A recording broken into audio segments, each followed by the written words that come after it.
नमस्कार, मैं हूं अनुराग दीक्षित और देश की बहस में आप सभी का हार्दिक अभिनंदन। मैं अपने सम्मानित एक्सपर्ट पैनल के साथ साथ आप सभी दर्शकों को देश के इस नंबर 1 डिबेट शो में आमंत्रित करता हूं। जिन बड़े मुद्दों में से एक बड़ा मुद्दा आज आपने चुना है, उसी पर आज हम देश की बहस कर रहे हैं। तो आपको सबसे पहले बता दें कि दरअसल में आज आपने किस मुद्दे को चुना है। 6 जिंदा सबूतों ने डी कंपनी और पाकिस्तान का कैसे किया भंडाफोड़। इस मुद्दे पर 85% दर्शकों ने मोहर लगाई है। दरअसल में लश्कर और जैश जैसे खूंखार आतंकी संगठनों ने दाल नहीं गली तो पाकिस्तान दाऊद इब्राहिम गैंग को आतंकी मंसूबों में आजमाने लगा। पाकिस्तान की साजिश की एक परतें बेनकाब होने लगी हैं। आईएसआई और डी कंपनी इस पूरी साजिश का ताना बाना बुन रही थी। इस कड़ी में आतंकियों की ट्रेनिंग भी कराई गई थी, मगर पाकिस्तानी प्यादों की हर साजिश ताश के पत्तों की तरह ढह गई। मस्कट से इनको by ship and boat Pakistan ले जाया गया। यहाँ जो लोग मिले हैं उसमें से कुछ लोग हाईली रेडिकलाइज्ड हैं। ये हैं आतंक के 6 जिंदा सबूत, जिन्हें भारत की सुरक्षा एजेंसियों ने दिल्ली समेत कई शहरों से धर दबोचा है। इनमें से कुछ आतंकी पाकिस्तान की जमीन पर आईएसआई के हाथों ट्रेनिंग लेकर लौटे थे और त्योहारों के मौके पर बड़े आतंकी घटना इनका टारगेट था। फिलहाल इनकी निशानदेही पर पुलिस कई ठिकानों पर छापेमारी कर रही है। जान मोहम्मद अली मोहम्मद शेख, बताना चाहूँगा कि इसका पुराना एक रिकॉर्ड है। पाकिस्तान में डी कंपनी के साथ इसके संबंध होने का लगभग 20 साल पुराना रिकॉर्ड है। मस्कट से इनको by ship and boat Pakistan ले जाया गया। AK-47 हैंडल और फायर करने की ट्रेनिंग दी गई। ये ट्रेनिंग लगभग 15 दिन की थी। पकड़े गए 6 आतंकियों में जिशान और ओसामा को इसी साल आईएसआई ने पाकिस्तान के ठट्टा में ट्रेनिंग दी थी। गौरतलब है कि यहीं से मुंबई धमाकों में शामिल अजमल कसाब ने भी आतंकी ट्रेनिंग ली थी। पाकिस्तान या अन्य जगहों से भी इसकी ट्रेनिंग मिली है। यहाँ जो लोग मिले हैं उसमें से कुछ लोग हाईली रेडिकलाइज्ड हैं। पुलिस के मुताबिक इन्हें इसी साल अप्रैल में मस्कट ले जाया गया था। उसके बाद इन्हें पाकिस्तान में 15 दिनों तक आईएसआई ने आतंक फैलाने के लिए तैयार किया। हैरानी की बात यह है कि इस बार डी कंपनी के नाम का भी खुलासा हुआ है। दाऊद के भाई हनीस इब्राहिम पर इन आतंकियों को हवाला के जरिए पैसा मुहैया कराने की जिम्मेदारी थी। इस तरह से ये टेररिस्ट एक मॉड्यूल के तौर पर काम कर रहे थे। जिस तरह से मस्कट से गए थे और उनको पाकिस्तान के अंदर ट्रेनिंग दी गई, उसमें ये बताया जाता है कि आर्मी ऑफिसर्स वर्दी के अंदर ट्रेनिंग देने के लिए आते थे। देश की बहस में चर्चा है कि पाकिस्तान लगातार चीनी हथियार और तालिबान के आतंकियों को भारत के खिलाफ इस्तेमाल कर रहा है। लेकिन एक बार फिर डी कंपनी का नाम आने से साफ हो गया है कि पाकिस्तान में पनाह पाया डॉन दाऊद इब्राहिम और उसका भाई अनीस पाकिस्तान की गोद में बैठकर नई आतंकी साजिशों में भी शामिल है।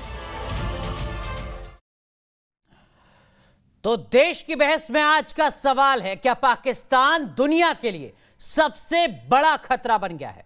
आप शो के दौरान इस मुद्दे पर अपनी राय न्यूज नेशन की वेबसाइट, न्यूज नेशन की मोबाइल ऐप, न्यूज नेशन के तमाम सोशल मीडिया प्लेटफॉर्म पर साझा कर सकते हैं। शो के दौरान हम आपके जवाब दिखाएंगे। साथ ही कार्यक्रम के दौरान आप अपनी राय और सवाल का वीडियो बनाकर व्हाट्सएप कर सकते हैं, नंबर आपके स्क्रीन पर। और इसी मुद्दे पर बात करने के लिए हमारे साथ एक खास पैनल जुड़ चुका है। Major general GD Bakshi, retired रक्षा विशेषज्ञ, हमारे साथ जुड़ चुके हैं। डॉक्टर विक्रम सिंह साहब जुड़ चुके हैं, आप उत्तर प्रदेश के DGP रहे। हमारे साथ आरिफ अब्बासी साहब जुड़ चुके हैं, आप महासचिव है PTI के पाकिस्तान से। खास मेहमान आरजू काजमी जी हमारे साथ जुड़ चुके हैं, आप पाकिस्तानी पत्रकार हैं।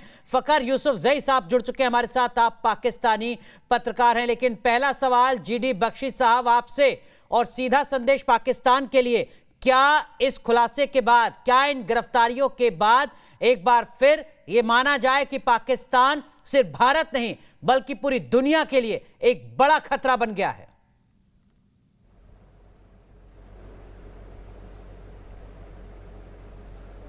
इसमें क्या शक है? ये तो हम कोई पिछले 30 साल से कह रहे हैं कि साहब दुनिया के लिए सबसे बड़ी सरदर्द माइग्रेन एक देश है जिसका नाम पाकिस्तान है।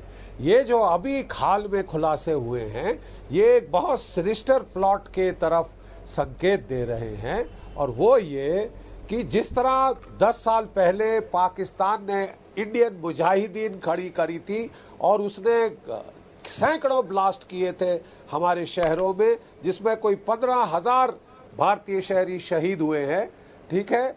और वो खड़ी की थी डिनाइबिलिटी के लिए कि वो कह सके ये तो साहब सब आपके ही है, ये तो कश्मीर में थोड़ी ना हो रहा है, ये तो आपके वहां हो रहा है, आप इसके जिम्मेवार हैं साहब। उनको थट्टा कैंप में ये मुस्कात गए थे सारे, ये जो लेटेस्ट नेटवर्क है ये मुस्कात गए थे, वहां ट्रेनिंग इनको वहां से ले जाकर थट्टा कैंप में ट्रेनिंग दी पाकिस्तान में।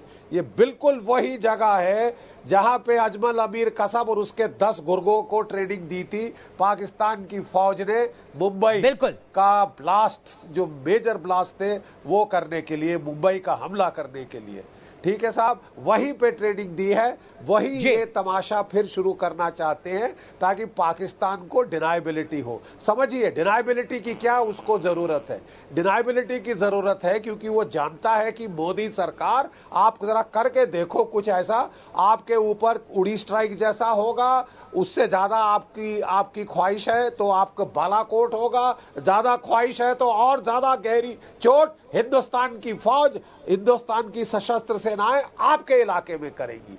तो आरिफ अब्बासी साहब, पाकिस्तान इस बात को क्यों नहीं समझना चाहता है जिसका जिक्र major general retired GD Bakshi साहब सीधे तौर पर कर रहे हैं? वो कह रहे हैं कि भारत की ताकत को झेलने के बाद भी पाकिस्तान है कि सुधरने का नाम नहीं ले रहा और आतंक के मोर्चे पर पाकिस्तान नासूर है, इसमें कोई शक नहीं है। आरिफ अब्बासी साहब, सुना आपने जीडी बख्शी साहब को? जीडी बख्शी साहब का एक अपना नुक्ता नज़र है और वो हमेशा जंग जदल और इस किस्म की बातें करते हैं। फौजी हैं, ठीक है, उनका एक अपना मिजाज है।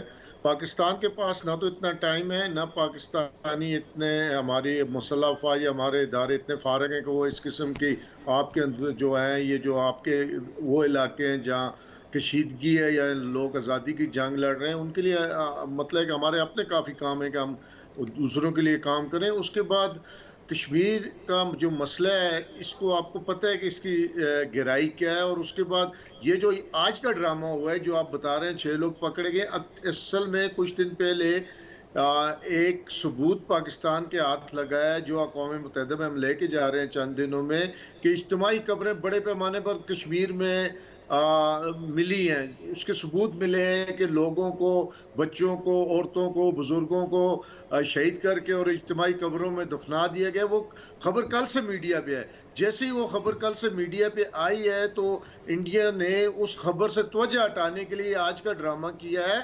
आपको अपना बख्शी साहब को पता है कि इस टाइम दुनिया को खतरा RRS जैसे गुंडों से है, बड़े सगीर के इस खित्ते को खतरा। आरिफ अब्बासी साहब, आपकी बात सुन के देखिए विक्रम सिंह साहब मुस्कुरा रहे हैं। विक्रम सिंह सर, मैं आऊंगा आपके पास, लेकिन जीडी बख्शी साहब वो कह रहे हैं कि ये तो सिर्फ लफ्बाजी है। बात पूरी करने दें जी, कहिए आरिफ अब्बासी साहब। लेके आया है इस बड़े सगीर में, इस बुरे सगीर पूरी का अमन वो सोच जो ना तबाह कर सकती है, ये हिटलराना सोच और RSS नाजी सोच और RSS के गुंडे जो कुछ इंडिया में कश्मीर में कर रहे हैं, वो उसका कोई रिजल्ट अच्छा नहीं निकलना ना इंडिया। सर, 6 आतंकी पकड़े गए हैं जो मस्कट से पहुंचते हैं पाकिस्तान, आतंकी ट्रेनिंग लेते हैं। आप कह रहे हैं कि ये लफ्बाजी है, सब कागज पर है। मेजर जनरल जीडी बख्शी साहब, जरा दुरुस्त कीजिए अब्बासी साहब को। उस चीज को डिफ्यूज करने के लिए जो इज्तिमाई कब्रें वहां मिली हैं वो 2 दिन से मीडिया पे चल रहा है। देखिए अब्बासी साहब, जवाब में अब्बासी साहब जरा सुन लीजिए प्लीज। देखिए गुफ्तगू सही ढंग से होनी चाहिए, डिबेट की जगह प्लीज भाषण मत दीजिए। हमने आपको सुना बड़े इत्मीनान से, अब जरा हमारी सुन लीजिए। क्या मैं बोल सकता हूँ साहब? जनाब थैंक यू। देखिए साहब, हम सिर्फ आपको ये बताना चाहते हैं, थैंक यू, हम सिर्फ आपकी, देखिए आप कह रहे हैं मैं फौजी हूँ, हाँ साहब मैं मरते दम तक फौजी रहूंगा, ठीक है साहब, मैं मरूंगा, मेरी फौज, मेरी पलटन के लड़के आके मेरे को फिर भी सलाम करेंगे, मेरी लाश को। आप समझ गए? मैं आपको कह रहा हूँ साहब, आप प्लीज एक बात समझ लीजिए, आप एक बात समझ लीजिए, बहुत क्लियर समझ लीजिए।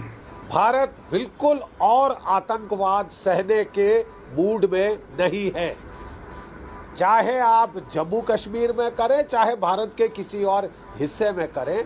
हमारी अब सोच बिल्कुल क्लियर है और ये मत कहिएगा कि हमने बताया नहीं।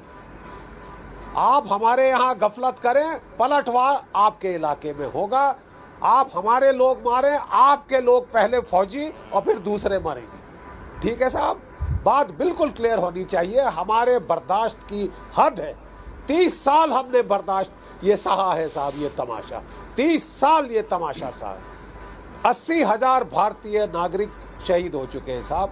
कहीं ना कहीं लाइन ड्रॉ करनी पड़ेगी, लाइन बिल्कुल क्लियर ड्रॉ है। अगर फिर भी पाकिस्तान सोच समझ के इसको पार करना चाहता है तो अंजाम समझ ले। बिल्कुल बेहद अहम बात सर यहाँ पर आप कह रहे हैं। मैं यूसुफजई और आरजू काज़मी जी का भी रुख करूंगा, लेकिन उससे पहले जिहादी फतेह हुई है अफगानिस्तान में, इसी में हम भारत की भी फतेह कर लेंगे, थोड़ा सोच लीजिए।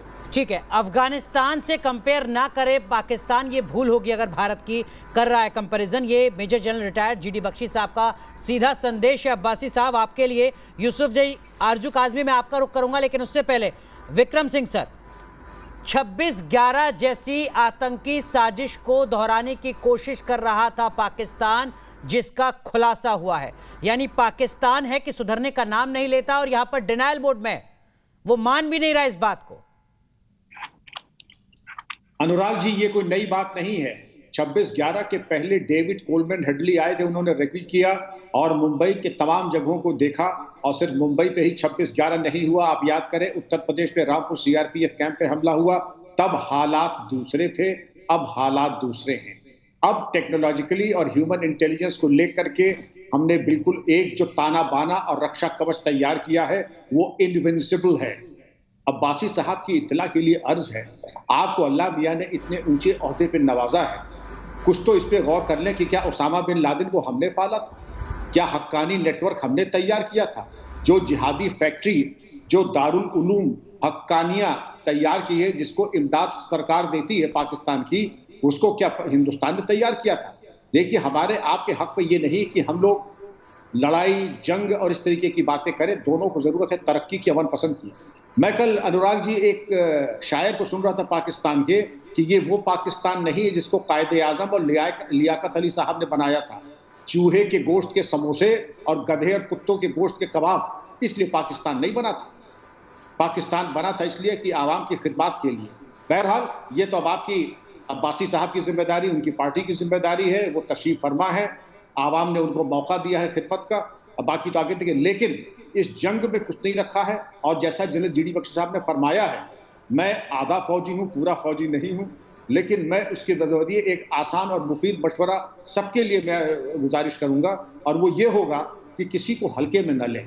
अब जो तैयारी है, आप अपनी शोहरत आम देख लें, FATF में अपनी जो आपकी किरकिरी हुई है, अमेरिका ने आपको इसके साथ जो सख्ती कर रहा है, और जो कहीं पर भी ये अगर शोहरत आम या इमदाद की कोई बात आती है, पाकिस्तान की माली हालात कैसे हैं, अरे कम से कम वो जो फौजी अफसर आज जो हसन निसार साहब की अगर मैं बात करूं, तो उन्होंने कहा कि ये सारी लूट पाकिस्तान की जो फौज के अफसरान हैं इन्होंने किया है, इनके बच्चे अमेरिका और कनाडा में पढ़ते हैं, इनकी सारी दौलतें वहां हैं, और यहाँ पर आकर के ये आवाम को चूसने का इंतजाम करते हैं, और हिंदुस्तान और कश्मीर के ऊपर, क्योंकि वही उनका DNA है, वही उनका ऑक्सीजन। डॉक्टर विक्रम सिंह, जो बात आप कह रहे हो सर, उसकी टीस आरिफ अब्बासी को हो कि अमूमन जो काम नेताओं को करना चाहिए वो फौज के बड़े अफसरान कर रहे हैं किसी मुल्क को लूटने का, ये आरिफ अब्बासी की टीस हो सकती है, उनकी मजबूरी हो सकती है कि वो खुलकर ना बोल पाएं इस मुद्दे पर। लेकिन जीडी बख्शी साहब, मैं बाकी पैनलिस्ट का रुख करूंगा, उससे पहले अगर पाकिस्तान नहीं सुधरता है तो भारत का क्या कुछ रुख है, बदले हुए भारत का क्या कुछ रुख है, जरा आप एक बार अब्बासी साहब को बता दें, उसके बाद मैं यूसुफजई और आरजू काज़मी का रुख करूंगा। जीडी बख्शी साहब।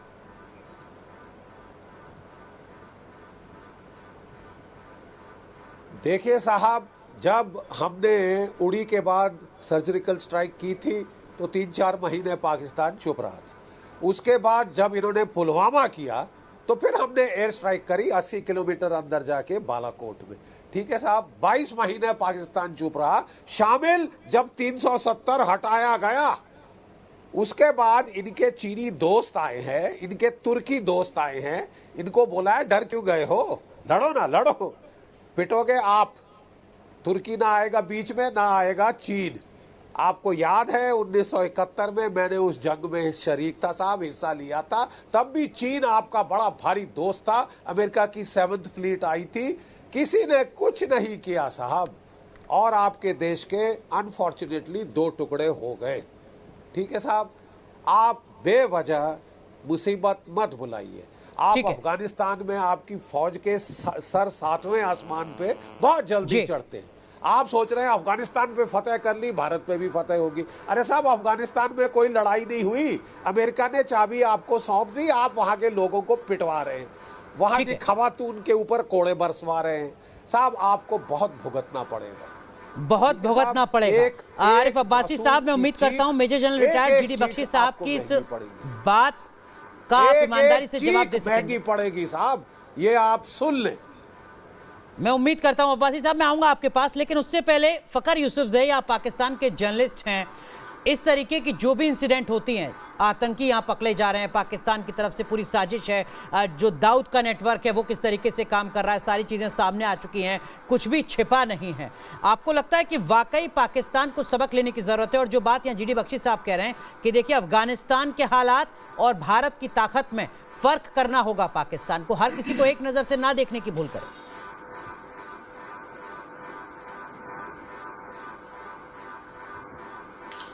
बिल्कुल आपकी बात सही है कि हर किसी को एक नजर से नहीं देखना चाहिए, वो हिंदुस्तान हो, पाकिस्तान हो, चाइना हो या अफगानिस्तान हो। बल्कि मैं तो ये अपने लोगों से कहता हूं कि आप अफगानिस्तान को अपने हाल पे छोड़ दें, वहां पे आप खामखा की इंटरफेरेंस करने की कोशिश ना करें यार, उनको अपना मुल्क है, उनको करने दे।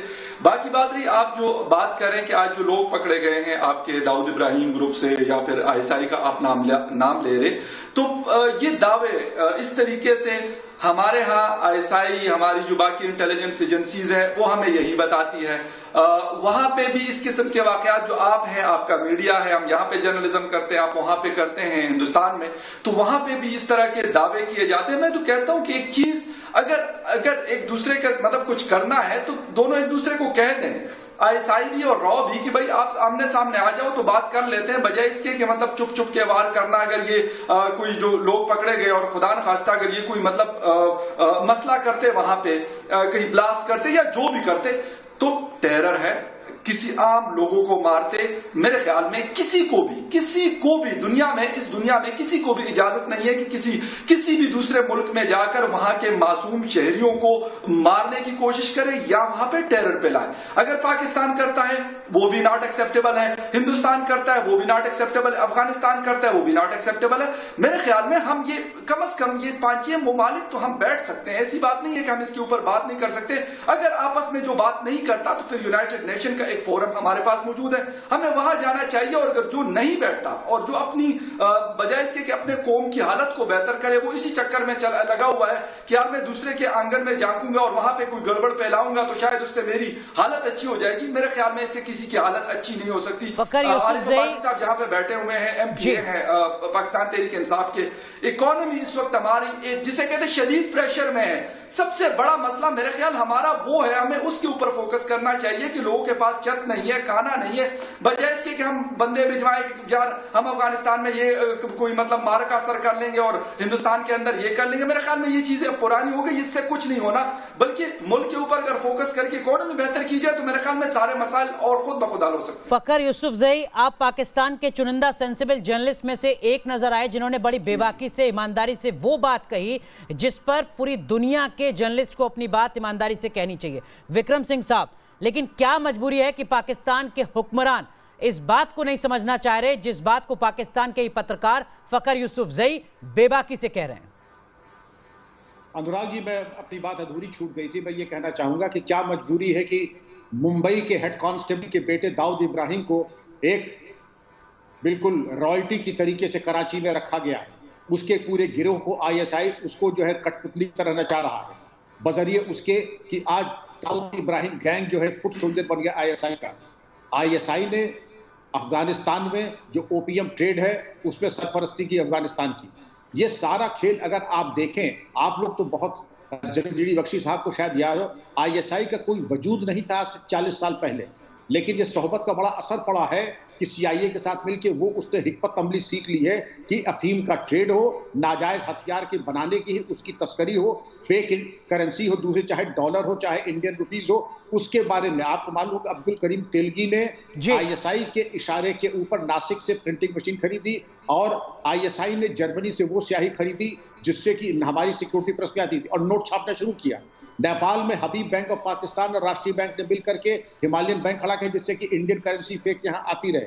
ये सब हिकमत अमली आदमी तभी करता है जब शातिराना दिमाग के जरिए वो चाहता है कि अपनी जो बेसिक गवर्नमेंट ड्यूटी से उसके अलावा उसके बरक्स, और रिजल्ट आपके सामने है। बिल्कुल आरजू साहिबा मौजूद हैं और यूसुफ जाई साहब बता देंगे कि किस शर्मिंदगी के साथ आईएसआई के अफसरान और इनके फौजी अफसरान ने, जो कि एक ऑनर होती है, फौजी कहीं का भी हो उसकी एक क्वालिटी होती है Anurag ji, he is an honourable person, और वो चाहे कहीं का भी हो, एक फौजी को हम लोग सलाम इसलिए करते हैं, ही इज ऑनरेबल। लेकिन पाकिस्तान ने वर्दी को भी शर्मसार किया है क्योंकि वो लोग तिजारत में ज्यादा, अब सुना है कि पिज्जा बेचने से लेकर के सीमेंट बेचने तक के कारखाने लगा रहे हैं, ये फौज का काम है।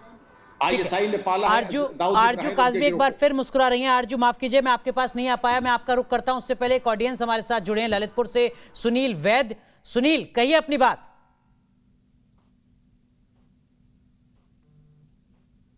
आतंकवादी अथवा पाकिस्तान पोषित जो आतंकवादी पकड़े जा रहे हैं, ये बहुत ही दुखद विषय है। और पाकिस्तान हमारा परमानेंट दुश्मन है और उसका जो वित्त पोषण करने वाला चाइना है, उसी के साथ में हमारे जो देश के जो आतंकवादी सोच के लोग हैं वो इन्हें संरक्षण दे रहे हैं, इन्हें वित्तीय सहायता प्रदान कर रहे हैं, विभिन्न प्रकार का सहयोग प्रदान कर रहे हैं। ठीक है, ठीक है, तो अहम बात यहां पर सुनील वैद आप कह रहे हैं। लेकिन आरजू काज़मी, हमने सुना फखर यूसुफजई को बहुत ईमानदारी से अपनी बात कह रहे थे, लेकिन वो ईमानदारी हमें आरिफ अब्बासी साहब के बयानों में नहीं झलक रही थी। और आरिफ अब्बासी नहीं, पीटीआई के अलावा किसी और पॉलिटिकल पार्टी का भी अगर नेता होता, उसका भी बयान लगभग ऐसा ही नजर आता। ये पाकिस्तान की मजबूरी है क्या कि आतंकियों के साथ खड़े रहना है? देखिए, आरिफ साहब का अपना ओपिनियन हो सकता है, बिल्कुल उनकी अपनी मर्जी के वो क्या कहना चाहते हैं, लेकिन यहाँ पर ये बात मैं ज़रूर कहूँगी कि मेरे फादर ने एक बार कहा था, जब यहाँ पे टीवी चैनल्स बंद कर दिए गए थे भारतीय, तो वो कहते थे कि पाकिस्तान वो वाहिद मुल्क है शायद दुनिया में जो सुनना ही नहीं चाहता कि जिसको वो दुश्मन मानता है वो उसके बारे में बात क्या कर रहे हैं। तो उनका ख्याल था कि चैनल्स आने चाहिए। लेकिन इसी तरीके से मैं कहूँगी कि जब किसी किस्म का क्रिटिसाइज किया जाता है पाकिस्तान के ऊपर, चाहे हमें उसामा बिन लादेन के लिए कहा गया हो या हमें अजमल कसाब के लिए कहा गया हो, हम हमेशा डिनायल मोड में रहे। लेकिन आखिर में हुआ यही कि अजमल कसाब हमारे यहाँ का ही निकला और इसी तरह से उसामा बिन लादेन भी यहीं से बरामद हुआ। अगर हम 90% की छूट देते हुए कि ठीक है हम 90% तो मान ही नहीं रहे, जो कुछ भी हमें कोई भी दूसरा देश कह रहा है, हमारे ऊपर एलिगेशन लगा रहा है, लेकिन 10% तो हमें थोड़ा सा चेक कर लेना चाहिए फैक्ट्स को। 10% हमें अपने आप को कहना चाहिए कि हो भी सकता है कि वो सही कह रहे हो, क्योंकि अगर हम नहीं मानते और वो 10% खुदा न खास्ता चीज़ सही निकल आती है तो उसका नुकसान सबसे ज़्यादा पाकिस्तान को होता है, सबसे ज़्यादा पाकिस्तान में रहने वालों को होता है, आम सिटीजन्स को होता है। इन पॉलिटिशियंस को नहीं होता जिनके पास डुअल नेशनलिटी है, जो असेंबली में बैठे हैं, जिनके पासपोर्ट दो हैं, जो कभी भी उठ के बाहर चले जाते हैं। जो आम आदमी यहाँ पे रह रहा है, जो मेहनत कर रहा है, वो सारे एलिगेशंस जो होते हैं जब वो सच साबित हो जाते हैं तो वो जिस तरह की आपको मालूम है कि जो हमारे ऊपर FATF आ जाता है और तरह की चीजें आती हैं, उसको आम आदमी भुगतता है। इसलिए मैं यही रिक्वेस्ट करूंगी कि 10% तो समझा करें, 10% समझ के ही कम से कम रीचेक कर लिया करें कि क्या कहा जा रहा है। लेकिन मैं आरिफ अब्बासी साहब का रुख करूं उससे पहले आरजू काज़मी, जो बात पाकिस्तान के नेता कहते हैं, पॉलिटिशियन कहते हैं कि पाकिस्तान का टेरर से कोई कनेक्शन नहीं है, पाकिस्तान की आवाम, पाकिस्तान की जनता क्या पाकिस्तान के नेताओं के इन बयानों पर भरोसा कर पाती है? नहीं, मेरा नहीं ख्याल कि सारे के सारे जो भी लोग यहाँ रहते हैं वो इनकी बात का भरोसा कर पाते हैं, वरना हमारे पास रिकॉर्ड पे मौजूद है कई लोगों का जो कभी कहते हैं कि हमने ग़ज़वा-ए हिंद करना है, हम वहाँ पे ये कर देंगे, वो कर देंगे, दोबारा से 1000 साल हुकूमत करेंगे, कभी कश्मीर पे अटैक कर देंगे। हमारे पास हाफिज सईद और जैद आमिद और इस तरह के कई लोगों के रिकॉर्ड पे मौजूद है। मैं अपनी तरफ से नहीं कह रही, आप गूगल करें आपके सामने आ जाएगा। तो जाहिर है जब और तरह की बात की जाती है पॉलिटिशियंस की तरफ से तो पब्लिक भी 50-50 में डिवाइड हुई होती है कि हो क्या रहा है ये। बिल्कुल। आरिफ अब्बासी साहब, मैं इस सवाल का जवाब आपसे लूंगा, लेकिन उससे पहले विक्रम सिंह साहब, अफगानिस्तान के हालात बदल चुके हैं, तालिबान के कब्जे में अब एक पूरा मुल्क है, वो तालिबान जिसको पाकिस्तान का पूरा समर्थन है, खुली छूट है। क्या आपको लगता है कि अब पाकिस्तान के आतंक की चुनौती को नए सिरे से देखने की जरूरत है पूरी दुनिया को? रीलुक करने की पूरी जरूरत है अनुराग जी, और इसके ऊपर मैं समझता हूं कि दुनिया के थिंक टैंक, सिर्फ हिंदुस्तान के ही नहीं, दुनिया के थिंक टैंक, क्योंकि अब ये हमेशा पाकिस्तान की धमकी रहेगी कि उसका न्यूक्लियर आर्सेनल तालिबान के हाथ में जा सकता है, इसलिए हमें इमदाद दो। ये इमदाद नहीं, ये धमकी है और ये ब्लैकमेल है, आर्म ट्विस्टिंग है। तो अनुराग जी बिल्कुल पूरी तरीके से रीलुक करना है। रीलुक इसलिए करना है कि जो वर्स्ट केस सिनेरियो है कि तालिबान के हाथ में पाकिस्तान न्यूक्लियर अगर आर्सेनल आता है, या जो सरप्लस मैन पावर है, change in geopolitical geography and situation in Afghanistan, तो जो सरप्लस मैन पावर है वो कश्मीर में झोंक ले। और कई गैर जिम्मेदाराना यूट्यूब चैनल ने पाकिस्तान के कहा भी है कि हम तालिबान के जरिए कश्मीर पे कब्जा कर लेंगे। भाई वो जमाने चले कि जब खलील खां फाख्ते उड़ाते थे। अब ये कोई गलत फहमी हो, ये मुंगेरी लाल के सुनहरे सपने हो तो अपने पास रखिए, खुदकशी के रास्ते पे ना चले, वो आपकी सेहत के लिए ठीक रहेगा। मेरा मशवरा ये होगा। बाकी आरिफ अब्बासी साहब ठीक कहा, तैयारी है जी। आरिफ अब्बासी साहब, ये खुदकुशी के रास्ते पर पाकिस्तान क्यों चलता है? आतंक को सपोर्ट करके क्यों डिनायल मोड में रहता है? मैं आपको एक बात तो क्लियर कर दूं कि हमारी खारजा पॉलिसी का जो बुनियादी नुक्ता है वो अदम मुदाखलत है किसी भी दूसरे मुल्क में। और उसके बाद आपको शायद अंदाज़ा है कि इस खिते की तरक्की का ज़ामिन अमन है। अगर इस खिते में आप चाहते हैं तरक्की हो, चाहे अफगानिस्तान हो, चाहे पाकिस्तान हो, चाहे इंडिया हो, चाहे बांग्लादेश, नेपाल, भूटान, जितने भी हम लोग हैं, इस खिते में जब तक अमन नहीं होगा, जब तक अदम एतमाद होगा, हमारे लोग इसी तरह गुर्बत, बीमारी, इफलास इसमें मुब्तला रहेंगे। सवाल ये पहली चीज है कॉन्फिडेंस डेवलपिंग। देखें, हम बिल्कुल इस चीज पे कारबंद है कि हम अदम मुदाखलत के असूल पर कि किसी दूसरे मुल्क में हमने मुदाखलत नहीं करनी। दूसरा, अगर इंडिया की हम बात करें, बलूचिस्तान लिबरेशन आर्मी हो, दाइश हो, TTP हो, इन सब की फंडिंग कौन करता रहा है? ये तो अब रिकॉर्ड की चीजें हैं कि इंडिया हर उस ऑर्गेनाइजेशन की फंडिंग करता है, उसको सपोर्ट करता है जो पाकिस्तान में अदम इस्तेकाम फैलाती है। आरिफ अब्बासी सरेआम कहते रहे हैं, आरजू काज़मी शायद सही कह रही थी। नहीं, मेरी बात एक मिनट मैं माफ कीजिए आपको रोक रहा हूं सर। आपने जो बात कही मैं जरा उसको करेक्ट कर लूं, एक बार रिकन्फर्म कर लूं। आप कह रहे हैं कि तहरीक तालिबान पाकिस्तान की फंडिंग भारत करता है।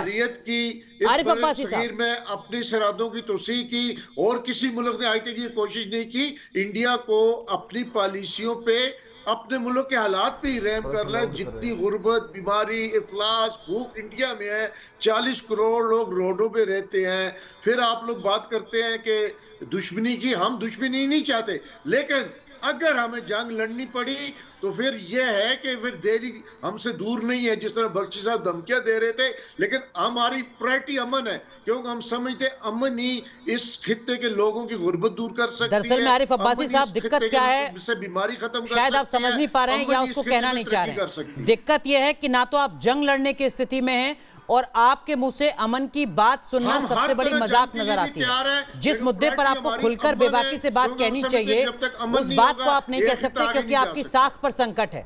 पाकिस्तान की आवाम तक आपकी बात पर यकीन नहीं रखती है। आपने सुना अभी आरजू काज़मी को, और आप बात कर रहे हैं अमन की और आप बात कर रहे हैं हिंदुस्तान से वॉर की। आप कह रहे हैं कि हम तो लड़ने के लिए भी तैयार हैं अगर लड़ाई हो जाती है तो। लेकिन अगर हमें जंग लड़ना पड़ी तो हम RSN सिंह साहब हमारे साथ जुड़ चुके हैं। RSN सिंह साहब हमारे साथ जुड़ चुके हैं, रॉ का लंबा अनुभव है। हमारे साथ NK सूद साहब जुड़ चुके हैं, आपका भी रॉ का लंबा अनुभव है। लेकिन RSN सिंह साहब, मैं आपको पैनल में शामिल करता हूं सर।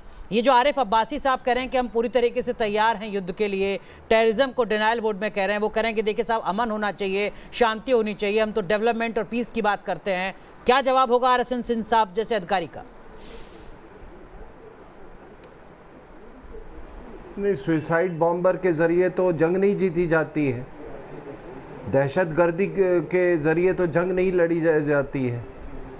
आपने अफ़गानिस्तान में आपने जो प्रिंसिपल मींस जिसको बोलते हैं, जो मुख्य तरीका आपने अपनाया था वो सुसाइड बॉम्बिंग था।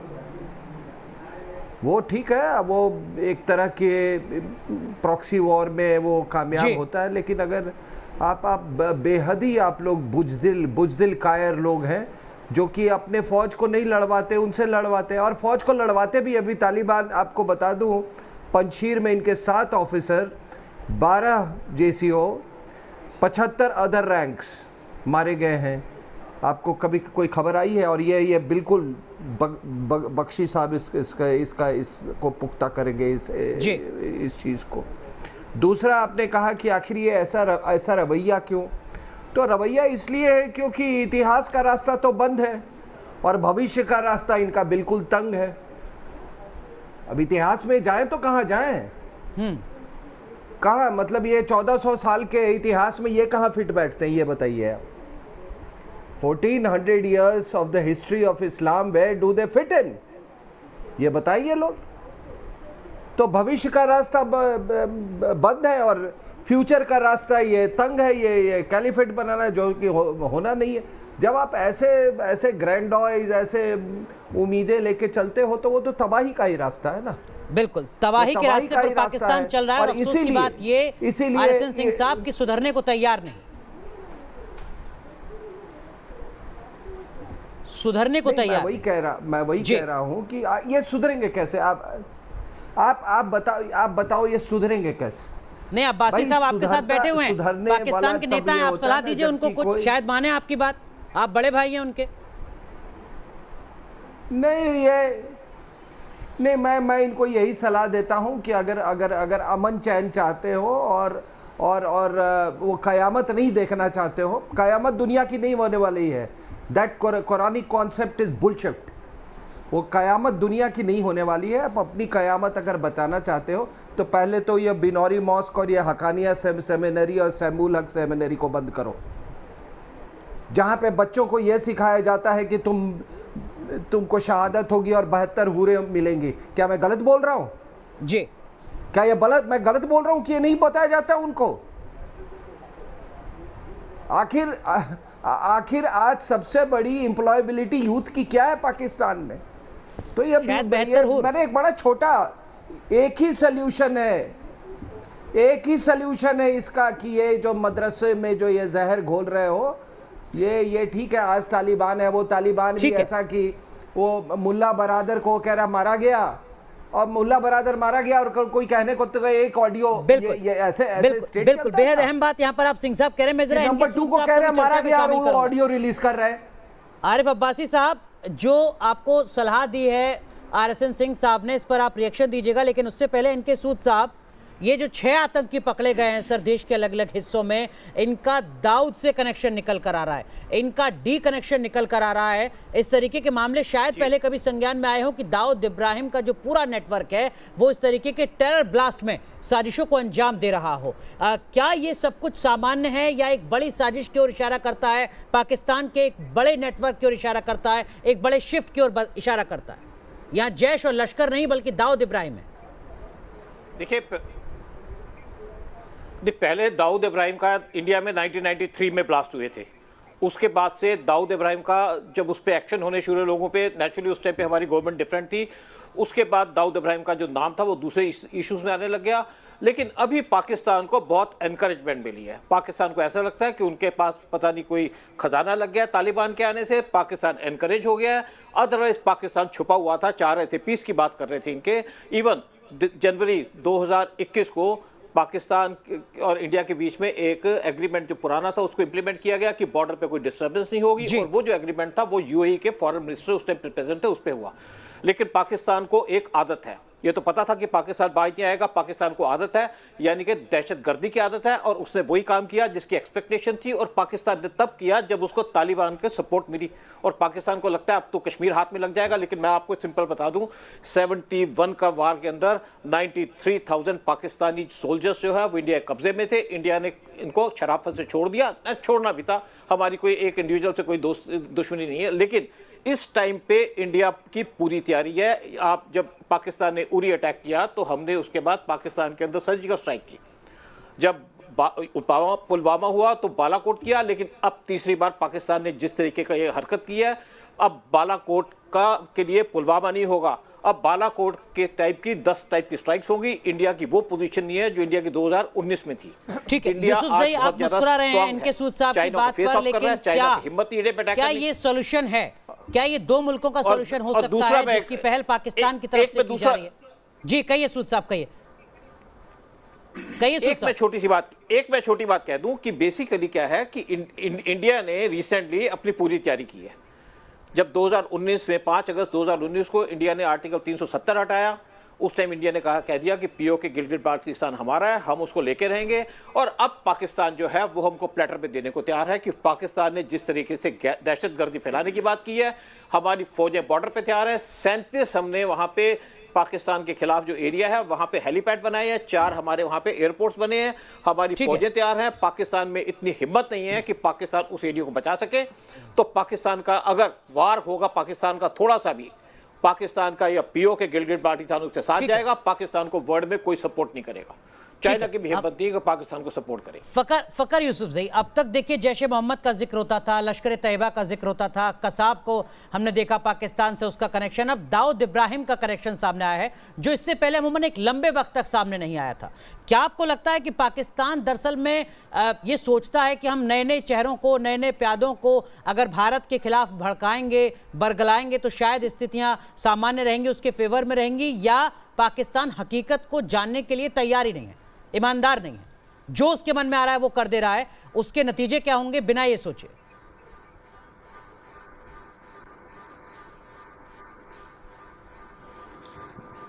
मेरे ख्याल में हर मुल्क अपने कार्ड्स खेलता है। यहाँ पे मैं ये कहूंगा। फिर दाऊद इब्राहिम का जिक्र बिल्कुल हम सुनते हैं।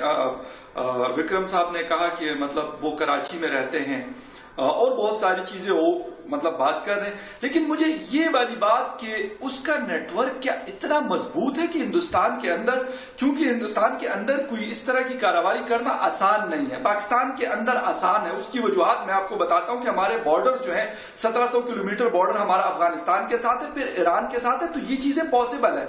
लेकिन हिंदुस्तान के अंदर इस तरह की चीज करना, मतलब इस तरह का नेटवर्क बिल्डअप करना, मेरे ख्याल में मैं आपको मतलब ईमानदारी के साथ एज ए जर्नलिस्ट आपको बता रहा हूं कि मुझे ये चीज अज़म नहीं होती। अब क्या मतलब ये मुझे नहीं पता कि क्या ISI आप नाम ले रहे या जो भी एजेंसीज उनके साथ मतलब उसको सपोर्ट कर रही थी, क्या उनका इतना इन्फ्लुएंस है कि मतलब मेन सिटीज के अंदर इस तरह की चीजें पैदा कर सके?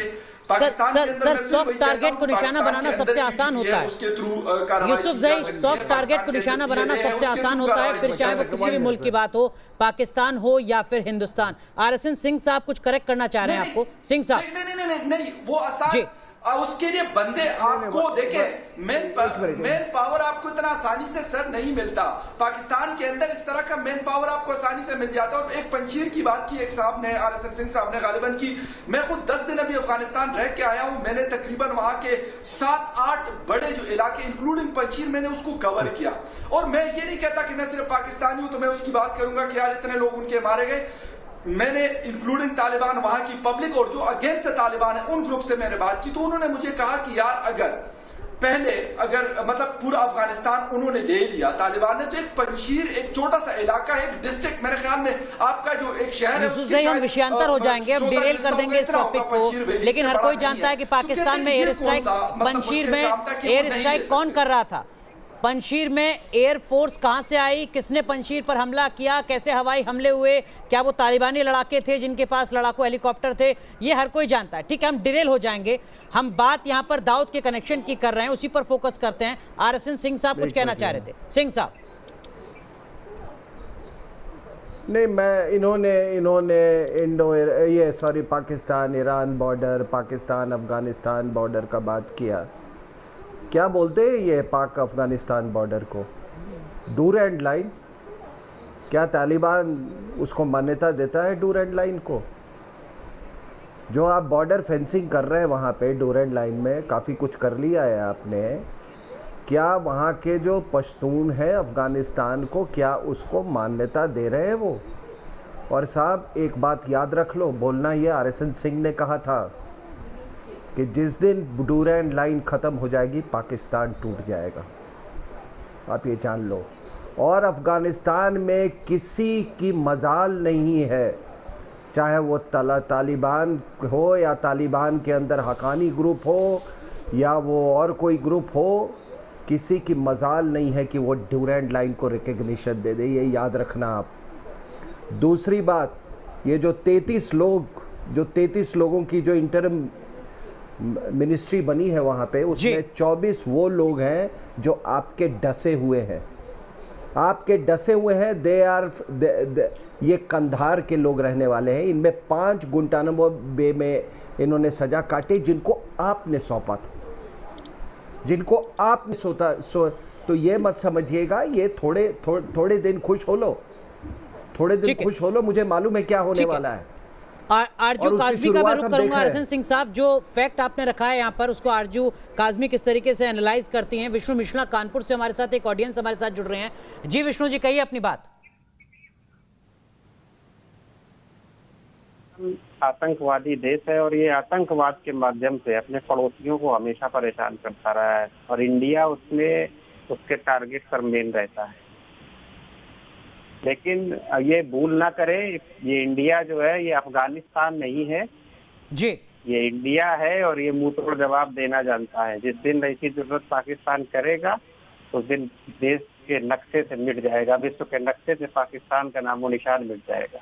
बिल्कुल, इस बात का एहसास विष्णु जी पाकिस्तान को भी होगा, लेकिन सियासी मजबूरियां क्या कुछ ना करवाए। जो सोच है, अगर वहां कुछ गड़बड़ है तो फिर इसी तरीके के काम लगातार होते रहेंगे। आरजू काज़मी, जो बात आरएसएन सिंह साहब ने कही है तालिबान के रेफरेंस में, अफगानिस्तान के रेफरेंस में, आप कितना उस बात से ताल्लुक रखती हैं? और जो आरएसएन सिंह साहब कह रहे हैं उसका सीधा मतलब यह है कि देखिए, अफगानिस्तान की मोड़ से जो चुनौती, जो मुश्किलें पाकिस्तान की बढ़ने वाली हैं, बेहतर यह हो कि पाकिस्तान उस पर फोकस करे, ना कि भारत में टेररिस्ट को भेजने की कोशिश करे। देखिए, बिल्कुल अफगानिस्तान और तालिबान की जो गवर्नमेंट आई है तो उस पर अगर, जैसे मैंने पहले भी एक बार कहा था कि अगर थोड़ा सा भी पाकिस्तान के साथ टर्म्स खराब हुए, तालिबान के कोई बात की तालिबान ने और पाकिस्तान की गवर्नमेंट ने या एस्टेब्लिशमेंट ने वो मानने से इनकार कर दिया, तो वो उस वक्त सिचुएशन पाकिस्तान के लिए ज़्यादा मुश्किल पैदा कर सकती है। इसलिए पाकिस्तान को बहुत ज़्यादा बैलेंस रहना पड़ेगा ताकि वो इस तरह की सिचुएशन में ना फंसे। बाकी हिंदुस्तान हो चाहे पाकिस्तान हो, यहाँ पे बहुत से लोग ऐसे हैं जो नहीं चाहते कि भारत के साथ हमारे टर्म्स बेहतर हों, अगर दोस्ती ना सही मगर कम से कम हम एक दूसरे को तंग करना बंद कर दें। और इसी तरह से कुछ लोग भारत में भी आई एम श्योर के होंगे जो नहीं चाहते कि पाकिस्तान के साथ ताल्लुकात बेहतर हों, क्योंकि ये जो लोग पाकिस्तान में भी मौजूद हैं और हर जगह इनकी दुकानें चलती ही नफरत के ऊपर हैं। जिस दिन हमारे दरमियान टेंशन कम हो गई और ट्रेड खुल गया और आपस में आना जाना शुरू हो गया, उस दिन ये लोग बेचारे बेरोजगार हो जाएंगे। इस वजह से भी बहुत से लोग ऐसे हैं जो ये टेंशन बनाए रखना चाहते हैं। इसमें नॉन स्टेट एक्टर्स भी हैं और बहुत से लोग इन्वॉल्व हैं। और आप समझ सकते हैं एज अ जर्नलिस्ट के इस वजह से भी हमारे यहाँ इस तरह की एलिगेशंस होती रहती है और बहुत बार सही भी साबित होती हैं। लेकिन अगर गवर्नमेंट या उनके जो स्पोक्स पर्सन आते हैं वो अगर इस चीज़ को सीरियसली लें और इसको कंट्रोल करने की कोशिश करें तो खुद भी जिएं और दूसरे को भी जीने दें, उस लाइन पे जाएं तो बेहतर होगा। बिल्कुल। लेकिन आरिफ अब्बासी साहब, एक बात बताइए, लश्कर और जैश के साथ पाकिस्तान खड़ा हुआ है, ये तो आप लगातार जताते रहे। दाऊद इब्राहिम पाकिस्तान में रहता है, दाऊद इब्राहिम कहाँ रहता है, पाकिस्तान इस बात को लेकर हमेशा खारिज करता रहा है। वो कहता रहा है कि देखिए, हम तो जानते ही नहीं है पाकिस्तान में दाऊद इब्राहिम कहाँ रहता भी है नहीं रहता है। और उसी दाऊद इब्राहिम के कंधे पर आप भारत में आतंकी साजिश रचने की कोशिश कर रहे हैं। ये किस तरीके की गफलत है सर, ये किस तरीके की मजबूरी है? आरिफ अब्बासी, जिसको एंडोर्स आप नहीं करते हैं, जिसको एक्नॉलेज आप नहीं करते हैं, उसके सहारे आप आतंकी साजिश रच रहे हैं। सबसे पहले तो मैं सिंह साहब के उन अल्फाज की पुरजोर मजम्मत करता हूं। अगर हमारे फेथ की यहाँ टारगेट किया है, कुरान पाक के बारे में इन्होंने जो कहा है, तो फिर काइंडली हमें न बुलाया करें। मैंने आपके भगवानों के बारे में, इस लेवल के पढ़े लिखे लोग अगर इस किस्म की बात करेंगे इस प्लेटफॉर्म से, तो मुझे बड़ा इनसे पूछिए मैंने क्या बोला है। मुझे बिठा के ऐसी बातें करे, मैं लानत भेजता हूँ ऐसे लोगों के साथ बैठने पे कि जिनको ये एक दूसरे के फेथ की रिस्पेक्ट का नहीं पता। ये आपके इंटेलेक्चुअल है, ये आपके पढ़े लिखे दानिशवर है, इनको इतना नहीं एहसास कि मजहब सबसे असास चीज होती है। कभी किसी के मजहब पे आप अटैक करेंगे इस तरह तो वो आपके साथ बैठेगा। आई एम सॉरी कि इस जैसे लोग अगर बैठेंगे वो हमें ना बुलाया करें। फेथ सबसे अहम चीज है, इन्हें शर्म नहीं है। आरिफ अब्बासी साहब, देखिए, अगर आप उठकर जाना चाहते हैं इस डिबेट को, अगर आपकी मजबूरी है, आपको लगता है कि मेरे पास सवालों के जवाब नहीं है, उन सवालों के जवाब जो मैं पूछ रहा हूँ, पाकिस्तान के जर्नलिस्ट पूछ रहे हैं, हमारे साथी पैनलिस्ट पूछ रहे हैं, अगर आप इस बहाने इस डिबेट शो को छोड़कर जाना चाहते हैं तो अलग बात है सर, मैं आपकी मजबूरी की रिस्पेक्ट करता हूं, आप जा सकते हैं। लेकिन मैं आपकी जानकारी के लिए बता दूं, आरएसएन सिंह साहब लगातार हर मजहब की जानकारी रखते हैं, हर मजहब का सम्मान रखते हैं, करते हैं, और जितने इस मजहब के, आपके मजहब के लोग आपके मुल्क में हैं, उतने ही हमारे मुल्क में। आप छोड़कर जाना चाह रहे हैं सर तो अलग बात है, आपकी मजबूरी है। आरएसएन सिंह साहब, आपने इस्लाम का ठेका नहीं ले रखा है, आपने इस्लाम का ठेका नहीं ले रखा है, आपने इस्लाम का, अरे यार आपने इस्लाम का ठेका नहीं रखा है। तुमसे पुराने मुसलमान है दुनिया में। तुम्हारी अगर ये सोच है, तुम्हारा ये लेवल है, इस प्लेटफॉर्म पे तुम ऐसे लफ्ज इस्तेमाल करते हो दूसरे के रिलीजियस के बारे में, तुम्हें शर्म आनी चाहिए। तुमने जो लफ्ज कहा है उसको रिवाइंड करके सुनना। मैंने ये कहा, कोई मुसलमान ये नहीं बर्दाश्त कर सकता। मैंने ये कहा कि आप बच्चों को बताते हो कि शहादत होगी तो 72 उरे मिलेगी। करके सुनना दो, बताते हो या नहीं? सुनना उसको प्लेबैक करके सुना। तुमने क्या कहा? कोई मुसलमान नहीं, ये है कि नहीं, आप बताते हो कि नहीं? नहीं, तुमने ये लफ्ज अदा क्यों किया? हम यहाँ बैठे हुए हैं, नहीं ले रखा है, जो मर्जी बकवास करो। अरे क्या नौटंकी कर रहे हो यार, बंगालियों को मार के बांग्लादेश बना दिया, आज इस्लाम के ठेकेदार बने हुए हो। अहमदिया को गैर मुसलमान साबित कर दिया और इस्लाम के ठेकेदार बने हुए हो। हजारा को मार के तुमने देश से भगा दिया और आज इस्लाम के ठेकेदार बने हुए हो। तुमने ऐसा लफ्ज किया, तुम पूरी मुसलमान कौम से माफी मांगोगे। पाकिस्तान का नहीं है, तुम पूरी दुनिया के मुसलमानों की दिल माफी तुमसे, जो तुमने लफ्ज माफी और तुमसे 1.5 अरब मुसलमानों की दिल आजारी हुई है। वो जरा सुनना, उसको जरा सुनना। आपने कहा क्या है? ये हमने अहमदिया को हम हिंदुस्तान में मुसलमान मानते हैं यार, उसको छोड़। हम हजारा को मुसलमान मानते हैं, हम शिया को मुसलमान मानते हैं। तुम्हारे जैसे नालायक नापाक मुसलमान यहाँ नहीं है। मैं तुमसे कौन सा बैठने जा रहा हूं यार? तुम आज यहां से पाकिस्तान गए, पाकिस्तान से कहीं और जाओगे, उसमें क्या है?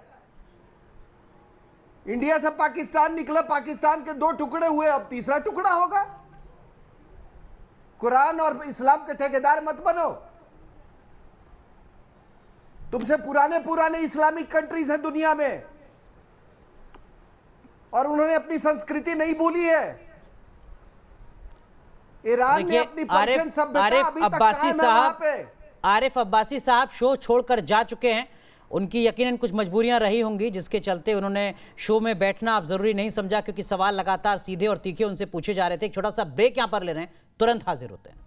तो देश की बहस में आज सवाल यही कि क्या पाकिस्तान पूरी दुनिया के लिए खतरा बन चुका है। खास पैनल लगातार हमारे साथ बना हुआ है जिससे इस मुद्दे पर बात कर रहे हैं, तमाम पहलुओं को समझने की कोशिश कर रहे हैं। हमारे साथ एनके सूद साहब हैं, आप रॉ के अफसर हैं, लंबा अनुभव है आपका। हमारे साथ आरिफ अब्बासी साहब जुड़े हुए हैं जो पीटीआई के नेता हैं, पाकिस्तान से वरिष्ठ पत्रकार पाकिस्तान के आरजू काजमी हमारे साथ हैं, पाकिस्तान के सीनियर जर्नलिस्ट फकर यूसुफजई साहब हैं, और साथ ही साथ हमारे साथ जुड़ रहे हैं रॉ के पूर्व अफसर, जाने माने सिक्योरिटी एक्सपर्ट आरएसएन सिंह साहब। तमाम पैनलिस्ट से इस पाकिस्तान की साजिश के हर पहलू को समझने की हम यहां पर कोशिश कर रहे हैं।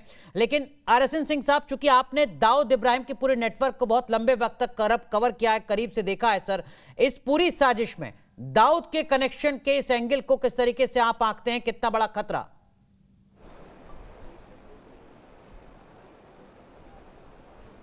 देखिए, ये तो बात सबको मालूम है कि दाऊद के 3 जो हमारे फेसेट्स हैं नेशनल लाइफ के, उसमें उसका काफ़ी उसकी पैठ रही है।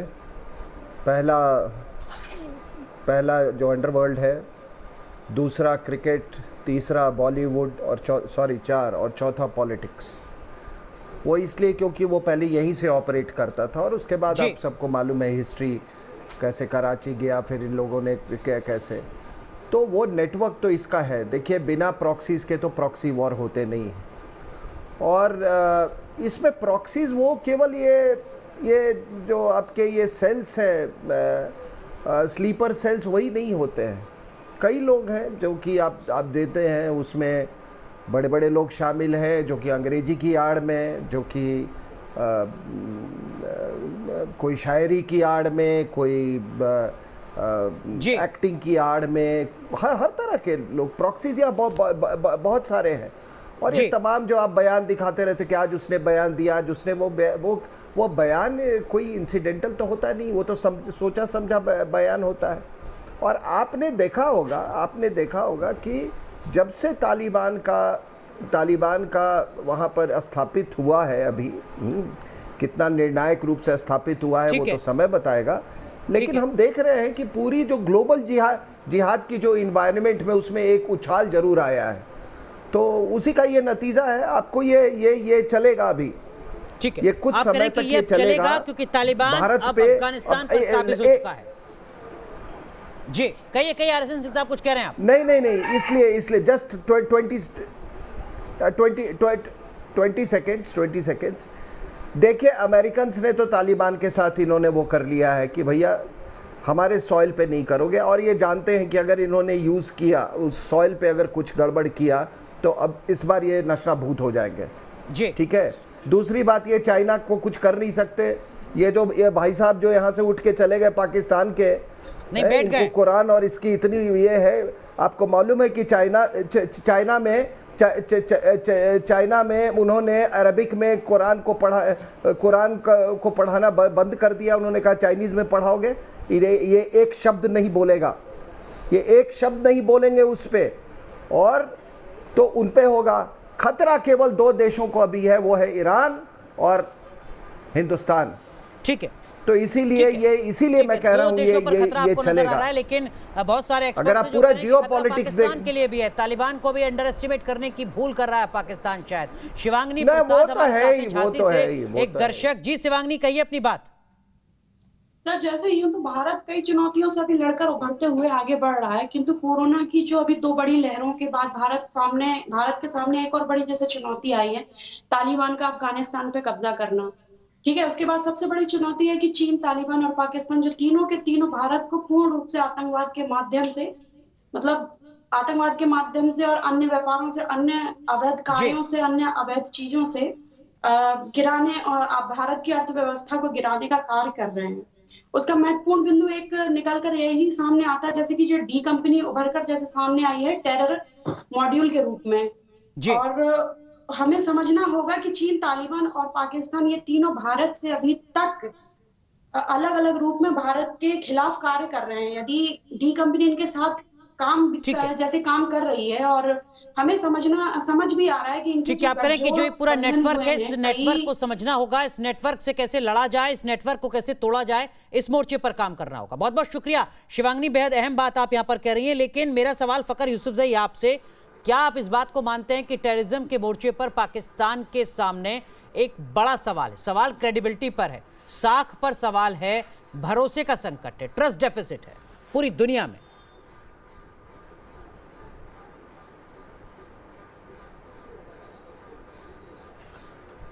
आपकी बात सही है, लेकिन इसको अगर हम पूरी हिस्ट्री अगर इसकी हम देख लेते हैं तो मेरे ख्याल में हमारे सामने चीजें वाज़ेह हो जाएंगी। उसमें कुछ पाकिस्तान की जो पॉलिसी थी, फॉरेन पॉलिसी, उसकी गलतियां हैं। जब सोवियत यूनियन था, अफगानिस्तान के रास्ते पाकिस्तान ने अमेरिका का साथ दिया, और वही फसल फिर मेरे ख्याल में 50 साल के बाद वो फसल खत्म नहीं हुआ। आज भी हम उसको काट रहे हैं। आपको पता ही है जो चीजें यहाँ पे हो रही है, वो एक्सट्रीमिज्म हो। 1975 से पहले का पाकिस्तान था, किस किस्म का था, लोग जो पहनते थे, जो खाते थे, जो करते थे, कोई किसी को नहीं पूछता था। लेकिन आफ्टर 75-79 पाकिस्तान के अंदर बहुत बड़ा शिफ्ट आया।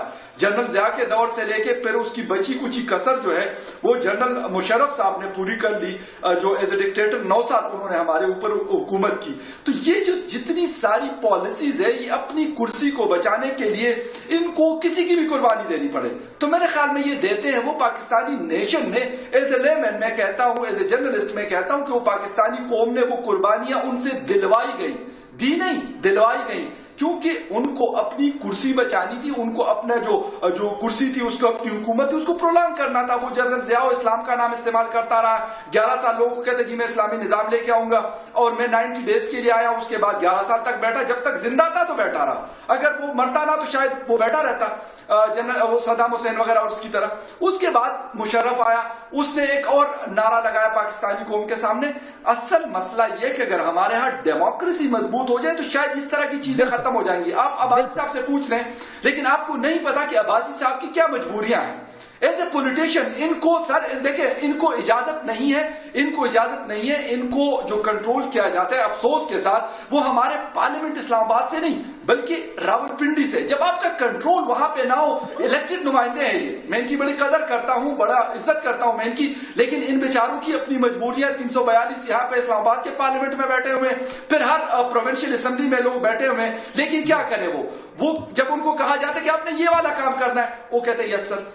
असल कहानी है जब पावर शिफ्ट होगी इस्लामाबाद के अंदर, मेरे ख्याल में ये इस तरह की चीजें जो आपका गिला है, अफगानियों का गिला है, ईरानियों का गिला है या किसी और कंट्री का, ये सारी चीजें खत्म होंगी, लेकिन तब तक नहीं हो सकती जब तक कंट्रोल रावलपिंडी में होगा। मेरे ख्याल में इससे ज्यादा बुरे हो सकते हैं। आरिफ अब्बासी साहब थोड़ा पानी वानी पी लीजिए। सर मैं आता हूं आपके पास फखर यूसुफजई के इस सवाल का जवाब लेने के लिए, थोड़ा जवाब भी आप खोजिए। लेकिन आरजू काज़मी, जो बात यहाँ पर यूसुफजई कह रहे हैं यही अपने आप में एक बड़ी वजह है जिसके चलते आज ट्रस्ट डेफिसिट है। पाकिस्तान एक मुल्क के तौर पर उसकी साख पर सवाल है पूरी दुनिया में। कोई भरोसा नहीं कर सकता पाकिस्तान का नेता अगर ये कहेगा कि हमारे यहाँ टेररिज्म हम नहीं फैलाते। नहीं, मैं बिल्कुल, आप ठीक कह रहे हैं। जो फखर यूसुफजई ने कहा है मैं बिल्कुल उनकी बात से एग्री करती हूँ। साथ ही मैं एक चीज़ और यहाँ पे कहना चाहूँगी, RSN सिंह साहब के स्टेटमेंट के ऊपर जो अब्बासी साहब नाराज़ हो गए थे, तो मेरे ख्याल से उन्होंने कोई ऐसी गलत बात नहीं कही थी, क्योंकि हमारे यहाँ मदरसे मौजूद हैं जिसमें हम बच्चों का ब्रेन वॉश करते हैं, जिन्हें हम जिहाद सिखाते हैं, जिन्हें हम 72 हूरों के सपने दिखाते हैं, और फिर उनसे कोई भी काम करने के लिए उनको कह दिया जाता है। तो इस चीज़ के ऊपर तो हमें रोक लगानी चाहिए, इस चीज़ को तो हमें कंट्रोल करना चाहिए, बजाय इसके कि हम नाराज़ हो जाएं। दूसरा, आप लोग पूरे टाइम, बहुत दिनों से, बल्कि कई महीनों से, साल से मैं देख रही हूँ दाऊद इब्राहिम कहाँ है, ढूंढ रहे हैं पूरे दुनिया में कि वो कहाँ है। हमने एक न्यूज़ ये भी सुनी थी कि हमारे जो क्रिकेटर हैं जावेद मियादाद, शायद फखर शायद मुझे करेक्ट कर पाएँ, कि उनके बेटे के साथ दाऊद इब्राहिम की बेटी की शादी हुई थी। तो आप मियादाद साहब को क्यों नहीं पूछ लेते तुम्हारे समधी कहाँ हैं? सीधे सीधे पता होगा उनको, आखिर पूछना चाहे तो बेटी से शादी हुई है तो पूछना चाहें तो आप डायरेक्ट पूछ सकते हैं, एकदम डायरेक्ट रिश्ता है, पूछिए कहाँ है, बजाय आप हम लोगों से पूछ रहे हैं कराची में है, लाहौर में। लेकिन आरजू काज़मी, पहला तो सवाल आसिफ अब्बासी साहब से ये कि अब्बासी साहब जावेद मियादाद से तो बाद में पूछेंगे, सर पहले आप ये बता दीजिए कि आप किससे पूछ कर आए इस शो में शामिल होने के लिए, अपनी पार्टी के नेता से या सेना के अफसरों से, जिसकी ओर इशारा कर रहे हैं यूसुफजई? नहीं, मैं पहले तो आरजू को बता दूं, आरजू इन्होंने कहा है कि कुरान पाक में जो क़यामत के बारे में कहा गया वो रबिश है। That was the my point, और ये कुरान पाक की तौहीन है। पहली बात तो ये, और इनको इतना एहसास होना चाहिए कि अगर 1, 2, 3 मुसलमान यहाँ बैठे हैं, मतलब तो मजहब को बीच में ना लाइए। बात ये थे क़यामत के बारे में जो कुरान पाक में कहा है, हमको क़यामत में हमको ना घसीटे। दैट इज माय बिलीव, और इस पे अगर कोई बात करेगा तो मैं बिल्कुल भी ये बर्दाश्त नहीं कर पाऊंगा। हम क़यामत का हिस्सा नहीं है। एक तरफ मेरा फेथ, एक तरफ मैं किसी के फेथ पे बात, अगर कुरान पाक के बारे में कोई ये लफ्ज कहेगा वो रबिश है, तो फिर मेरे लिए बड़ा मुश्किल है ये चीज सुनना और बर्दाश्त करना। मेरे लिए नहीं 2 अरब मुसलमानों में हर शख्स के लिए कुरान के बारे में मतलब आप कह रहे हैं क़यामत आ गई और मेरा ईमान क़यामत आ गई, मतलब मैं मुसलमान नहीं हूँ। इनके आप रिवाइंड करें, वो क़यामत आ गई कुरान पाक और मेहदी आ गया, आपने अपनी बात कह दी सर, थोड़ा आगे बढ़ते हैं। काबिल कबूल नहीं है, ठीक है, आपने अपनी नाराजगी पहले भी जाहिर की, आप दोबारा अपनी बात कह रहे हैं। जो सवाल मैंने पूछा था आपसे, वो सवाल कहीं बीच में छूट गया। आप जब देश की बहस में शिरकत कर रहे हैं शो में हमारे, तो अपनी पार्टी के सीनियर लीडर से पूछ के आए हैं, सेना के अफसरों से। आरिफ अब्बासी साहब के बारे में ये लफ्ज कहेगा वो मेरी बर्दाश्त नहीं है। आरिफ अब्बासी साहब, आपने बात की दाऊद इब्राहिम पाकिस्तान का बाशिंदा है, मैंने कहा बर्दाश्त करो, ना उसके पास पाकिस्तान है, आप बर्दाश्त मत कीजिए। हम क़यामत का हिस्सा नहीं है, आप क़यामत का हिस्सा होंगे, हम क़यामत का हिस्सा नहीं है। और अगर आपको लेकिन आप तो के बारे में किसी मुसलमान को पूरा क़यामत का कॉन्सेप्ट रबिश है, जब आप कैसे कह सकते हैं कि कयामत आएगी? वो आपके लिए कयामत हो सकती है, पूरी दुनिया के लिए कैसे कह सकते हैं कयामत आएगी? हाउ कैन यू से this? How can you wish? आप जानू में जाओ। आपके मैंने रबिश कहा कि आप ये कयामत वाली थ्योरी कृपया हम पर नहीं अप्लाई करें। ये कयामत वाली थ्योरी हम पर नहीं अप्लाई करें। ठीक है, माफ कीजिए, मैं आप दोनों को रोक रहा हूं। आरएन सिंह साहब, आपकी कुछ अपनी दलीलें हो सकती हैं, आरिफ अब्बासी साहब के अपने कुछ तर्क हो सकते हैं। माफ कीजिए, मैं आप दोनों को रोक रहा हूं। राकेश कुमार, एक ऑडियंस हमारे साथ जुड़े हैं दिल्ली से। राकेश जी, कहिए अपनी बात। जी देखिए, जिस तरीके से कल ही अमेरिका की संसद में वहां के एक मंत्री ने कहा कि किस तरीके से पाकिस्तान के रिश्ते के बारे में हमें सोचना पड़ेगा, क्योंकि कहीं ना कहीं वो दोगलापन कर रहा है, तालिबान का अंदरूनी तौर पे साथ भी दे रहा है। और तालिबान सभी को पता है कि किस तरीके से उसकी मदद की गई ताकि वो वहां पर किसी तरीके से अपना कब्जा और भी जगह पर काबिज कर सके।